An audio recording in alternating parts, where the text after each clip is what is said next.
Here we have section 3.5, which we're going to look at graphing linear inequalities. So it's going to be more of the same, essentially. If we're pretty comfortable graphing lines, then graphing inequalities is just an extension of that. So there's nothing too new here.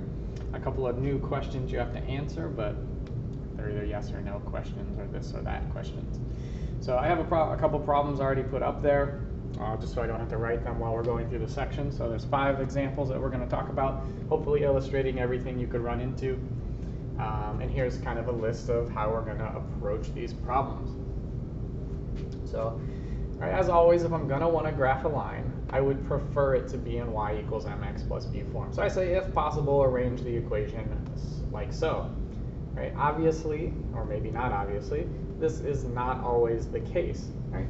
Sometimes it is. Right? It's already in y equals mx plus b form. Granted, we have an inequality sign. Right? Sometimes it's not, but we can rearrange it. But like examples over here, remember our special lines, they'll never be able to be written as y equals mx plus b.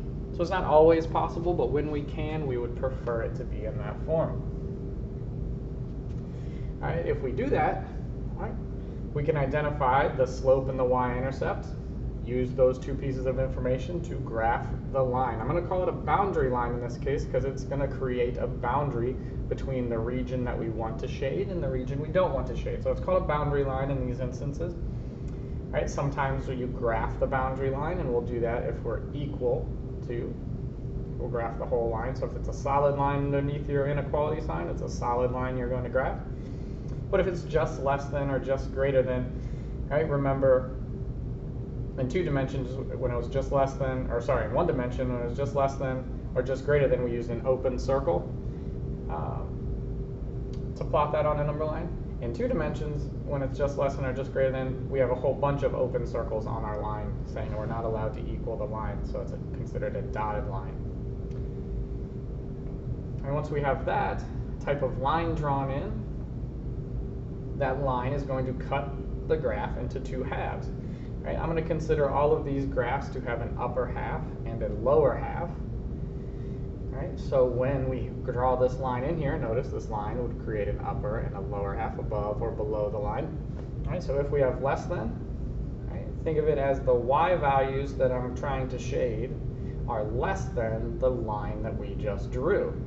So if the y values are less than the line, then the y values would be going down. So I'm going to consider this shading below.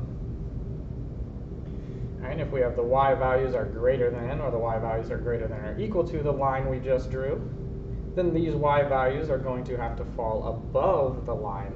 So we're going to shade above. So 2 new questions you have to answer. All right, what type of line am I going to draw? And it's just an identification. And then what side of the line do I have to shade? Above or below. And that's going to be based on less than versus greater than. All right, so let's take a look at these examples and apply these steps. All right, so this first equation is the nicest form. It's in y equals mx plus b form. So you can kind of ignore the greater than sign for now and just treat it as an equal sign. And so we have a slope and a y-intercept. I'll go ahead and document those. Slope is 1/2. And the y-intercept is 0, 3. If we go to our graph, plot the y-intercept at 3, rise and run. Rise 1, run at 2. I'll go through these a little bit quicker. We should be comfortable graphing lines. So that's going to be the start of this line, but now you have to answer the first question, the first new question. All right, when I connect these dots, do I want to graph it, connect them with a dotted line or a solid line? So if it's just greater than, which it is, right, we don't want to equal the line we just drew, or the line that would connect these 2 points. We want it to not equal it, so we're going to make a whole bunch of open circles here, or a dotted line.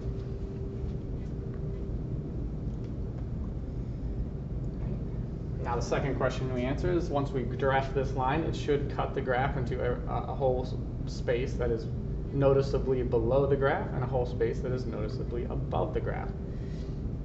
Right? Some people think of it still in terms of the 1 dimension, just number line, where you think of a right and a left. It's not very helpful to think of it as a right and a left. It's better to think of, in this case, in 2 dimensions, since we are talking about y, that we think of it as going up or going down the y-axis. So if we have it in this form, definitely think of going up or down instead of right or left. So since I want my y values to be greater than the line we just drew, that means the y values need to be above the line. So if I go up, right, we can shade this region above the line. That would be our graph of that inequality. All right, one way to check to see if you're right, or one way to test to see which side you should have shaded, right, is to pick a test point. Right? You could have done this before, and MATLAB describes it this way as well. But what we've represented here is we're saying that if we picked any point in this shaded region, it would make a true statement in this inequality. So you can go ahead and pick any point that's in the shaded region. So I'm going to pick a point that's in the shaded region right here. Right, so that point has the coordinates 0, 4. Right, if my shading is correct, this point is in the shaded region. So if I plug in 0 and 4 for x and for y in that inequality, it should make a true statement. So y is 4. 4 is greater than, right, 1/2 times 0 plus 3. So we have 4 is greater than 0 plus 3, and that is a true statement. 4 is bigger than 3. So this point is a good point, which means we shaded the correct region. You don't need to do this. This step is just a good self-check to see if you shaded correctly. But if you have it in y equals mx plus b form, you can literally just go above or below the line. So I'm going to take that route from here on out. All right, for number 2, it's not in our nice form, y equals mx plus b. So we want to graph this boundary line, but we need to get the y by itself. So let's add a negative 3x to both sides. So we'll just have y is less than or equal to, these two don't group together, that's nothing anyway, so we have a negative 3x. Right, and if you want to keep the 0, that's fine. Right, but most books will not write the 0. There's nothing there. Right, I'm going to leave it in there just because it does help visualize what the y-intercept is. It's in y equals mx plus b form, but if you don't have that written, you might be confused as to what the b value is. I'm going to write the 0 so we know that's plus b, a b value of 0. So m will be negative 3. Right, make sure you write it as a fraction. The y-intercept in this case is 0, 0.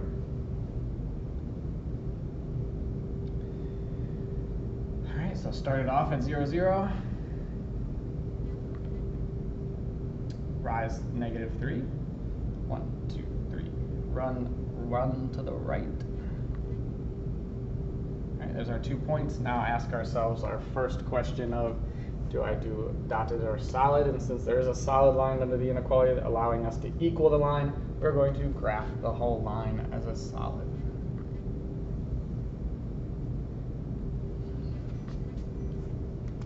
Right? Now again, don't think of this as a right half and a left half, even though in this case it does seem more like a better idea maybe to think of it as right or left, or more obvious, a right and left.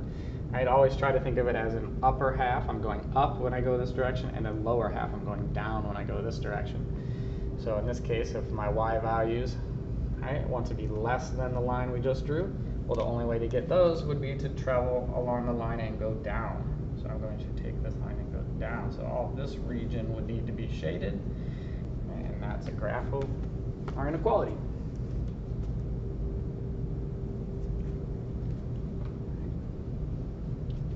All right, number 3 over here, we have to do a little bit more work. 3x minus 4y is greater than 8. All right, but it is work we have already done. So block these off. All right, we need to put this, or we'd like to put this in y equals mx plus b form. So let's take our steps we're used to. Add a negative 3x to both sides. All right, these do not group up. negative 4y. And not like terms, negative 3x, positive 8. Divide by negative 4. And I did this problem specifically to show you a place where students will often make a mistake. Right? Remember, with inequalities, when we divide by a negative, right, we have to do something specific to kind of account for that and make up for that division by a negative. Dividing by a negative does break this inequality and make it false. So we have to flip the inequality sign and make it true. So right, because we did this, right, we're going to need to flip, and this will be y instead of less than. It'll now be greater than. Two negatives can simplify to a positive, so 3/4 x. And 8 divided by negative 4 will be negative 2.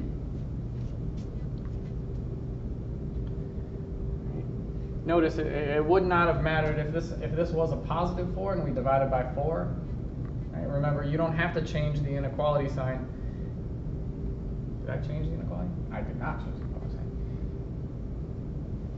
Right? If we divided by positive 4, we would not have to change the inequality sign and we could keep it as greater than. But since we divided by negative 4, the fact that it's negative is why we have to flip the inequality symbol. So instead of it being greater, it's now less than. Or we have a slope and a y-intercept. I'm not going to write them down anymore. We've done this enough times. My y-intercept is negative 2. 0, negative 2 to be exact. There it is. And I have a rise and a run sitting there right for us. Rise 3, run 4. 1, 2, 3. 1, 2, 3, 4. All right, let's connect these dots. All right, we're going to connect them since it's solely less than. Less than or greater than dotted line.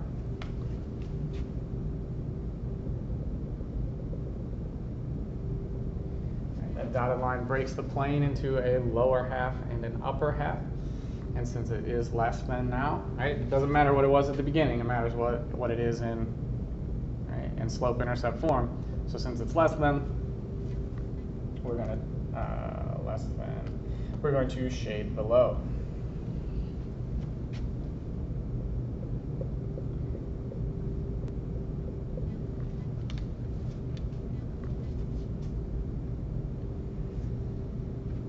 And these last two we can do pretty quick.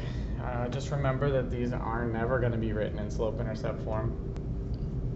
So we have to think of them as their equivalent boundary lines. This would be y equals negative 2, but remember that's going to either be a horizontal or a vertical line.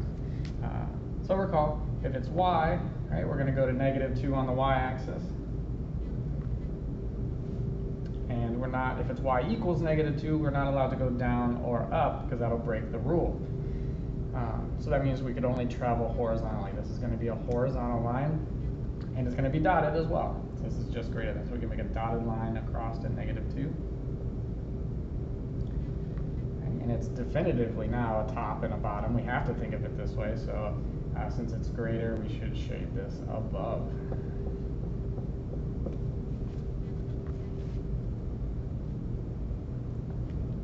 And 5. This last one is the one that's the most obscure. Again, because it's a vertical line, weird things happen. But same idea, we want to graph the equivalent boundary line, and this would be x equals 3. So x equals 3 would go over to x is 3. I don't want to break the rule x equals 3, so I can't go right or left. So I have to go up and down. And since we're allowed to equal the line, right, it's going to be a solid.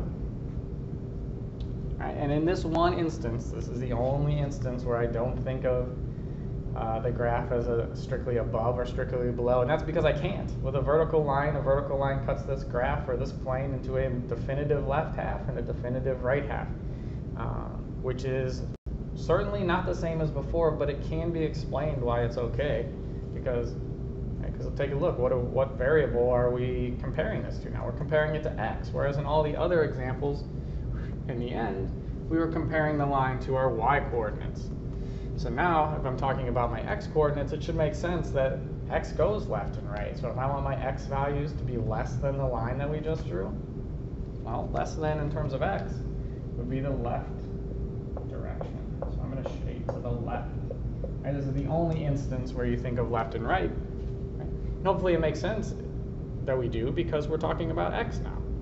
Right? Every time you talk about y, we should think of a top and a bottom half. All right, so there's 5 good examples of graphing linear inequalities.